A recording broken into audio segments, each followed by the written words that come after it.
whole purpose of this endeavor is to be an educational model for urban food production. Can anybody guess how much food Berea consumes in a day? With about 10 to 12,000 people here. How many pounds of food do people eat? Any guesses? More than a pound a day, right? So at least more than 10,000 pounds a day of food. Probably in a minute. Almost. You're a little off. Close to 80,000 pounds of food a day is consumed in this city. And we don't grow 80,000 pounds of food a day.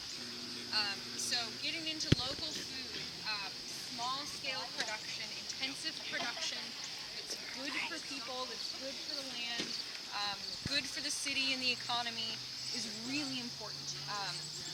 There have been community garden initiatives around the area. Sustainable Berea has been working for 10 years to try and build up food production in people's backyards. And this is sort of the next push.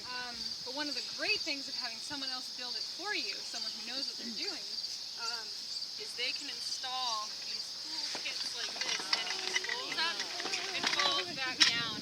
And it takes 2 minutes, and then everything's open and airy. From maybe 30 to 40 feet above that tree line and over is going to be an orchard space.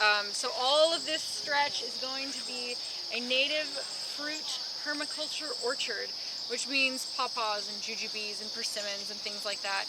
Things that are well acclimated to this area because they're from here. Lots of nutrients, and it stays nice and moist, and then they got a bunch of sunlight. So we didn't water this at all. The mulch, really the hay bales just keep it locked in. And so it really doesn't take a lot of management.